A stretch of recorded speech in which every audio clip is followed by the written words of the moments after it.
This is a continuation of the information I'm using on my special place on YouTube. I mentioned that I have retired in Mexico City, and that's where I am right now. But before I came to Mexico City, I looked into areas which are inexpensive to retire in. And the first place I went to, and I lived for 11 years before coming to Mexico City, is Oaxaca. Oaxaca is, I don't know, 500 miles or so south of Mexico City. It's about 5,000 feet. It's warm, but not too hot, but it is hotter than Mexico City. I lived there for 11 years, as I mentioned, and it's a great city. It's a very traditional city in that, well, Oaxaca is full of music and dancing and stuff like that. It's a major tourist attraction. But as far as retirement is concerned, it is a large American community there. The American community even created a library for itself and for books in English, and it's a meeting place also for Americans and Mexicans if they want to come. I was talking to a Mexican here in Mexico City from Oaxaca, and he learned English at that library. So it's quite active, and you will find everything you want in Oaxaca. There's shopping center, there's Sears, and one of the main attraction is low rent. I rented an apartment there for $100 a month. So it is a good place, an inexpensive place to retire. So I came across a video that was made by PBS. It's not about Oaxaca, it's about Chapola, which is another place where retirees are. In fact, there's a large American community near Lake Chapala of people who have bought homes and live there year round. This video is more or less about other retirement villages that are available in the area. So I'll end this here and watch the video on Lake Chapala by PBS. Have long crossed the border with Mexico in search of cheaper medical procedures, dental work, and prescription drugs.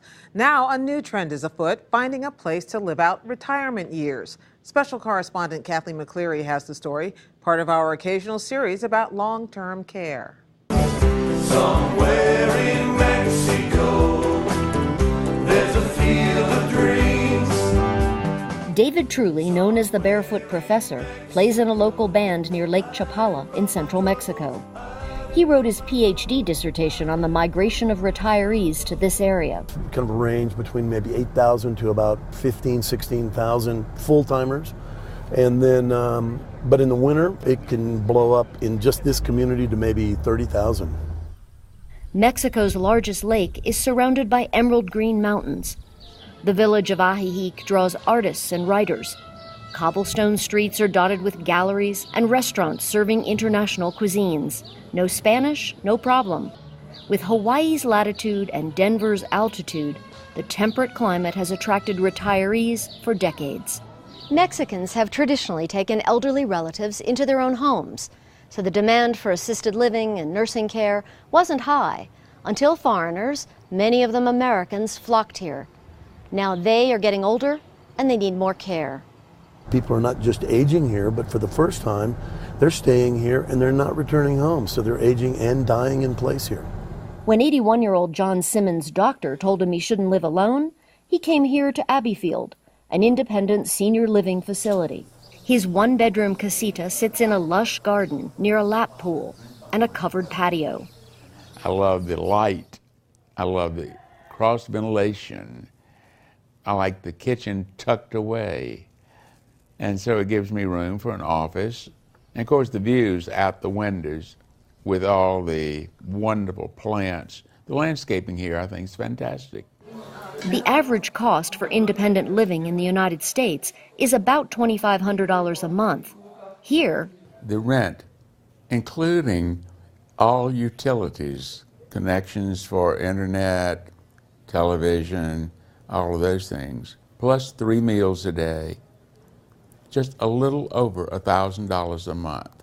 one reason for the cost difference, labor is cheaper. The minimum wage is just 70 pesos, or less than $5 a day. For those who need a bit more care, there's been a boom in assisted living and nursing homes. 72-year-old Rosemary Grayson came here from Wales. She made headlines 50 years ago as the first Playboy centerfold from the United Kingdom, and later went on to be a journalist. I was burnt out. I was in a state of near nervous breakdown. Lakeside Care put me together again. Ron Langley is a Floridian whose Mexican wife has a degree in geriatric care. Together, they run Lakeside Care. He's proud of the food he serves and the caregivers he employs. They have a great respect for the elderly, and they will go out of their way to help an elderly person. The people here have compassion written into their DNA. They do it before they know it. The caring is just like being in an extended family.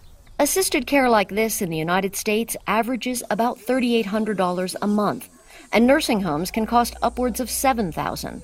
Langley charges between $1,400 and $2,000 a month for meals, cleaning, laundry, and more.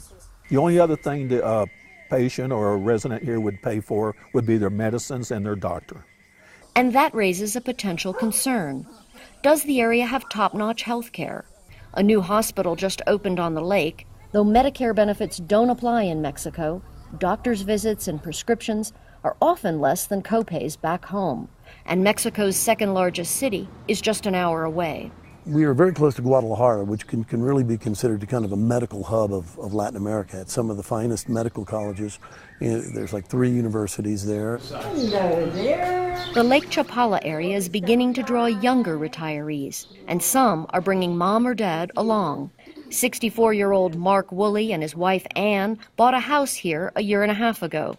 When his 86-year-old mother, Kempi McKenna, came for a visit, she liked what she saw and chose a room at Abbeyfield. The second time I came with suitcases. It's so relaxing. You look at the sun going down, the birds are up there, the flowers are blooming.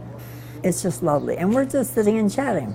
She always considered it more like old age storage. You know, a lot of the homes in the United States, and they weren't very nice. And these are literally homes here that people live in and retire in and with a bunch of friends. Senior care is a cottage industry in the Lake Chapala area now.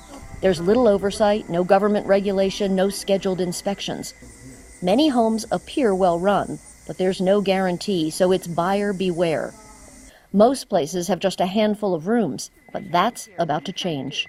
We want to create a retirement community with all the services related with the aging in place. Dr. Trino Zabetta is working on a new large-scale development. This is an assisted living apartment that is going to be here. He expects to break ground later this year on a $35 million U.S.-style community, eventually housing 350 people, offering independent living, assisted nursing, and memory care. Whether those plans succeed may depend on whether Mexico can overcome an image problem. The drumbeat of news about drug cartel violence has included the 2012 kidnapping and killing of 18 Mexican nationals near Ajijic, and the U.S. State Department warns citizens to exercise caution in the state of Jalisco. But none of that worries Rosemary Grayson. You're a lot safer than I felt in the UK and certainly in the US. I think they said 100 Americans were killed in Mexico last year. And they've now said that it's not a safe destination. Well, you tell me how many safe destinations in the city of America there are. And one more concern. Life moves at a slower pace here. Mañana could be mañana or the day after mañana or a week after mañana. You know, there is something to be said for the kind of laid back, almost wake me up when we're ready mentality. Still, the thriving foreign community has lured baby boomers. The Lake Chapola Society, in business for 60 years, offers services for expats and others, from free eye exams to bridge to book clubs and volunteer opportunities. Mark and Ann Woolley can imagine themselves at Abbeyfield. Oh, we're putting our name on the list here. If the Woolies are any indication, Mexico can expect an influx of Americans crossing the border for retirement. I'm Kathleen McCleary for the PBS NewsHour near Lake Chapala, Mexico. If you'd like to know a little bit more about Rosemary Grayson, who Kathleen just introduced us to, she tells the story of how she met Playboy publisher Hugh Hefner and became Miss October 1964. That's on our website.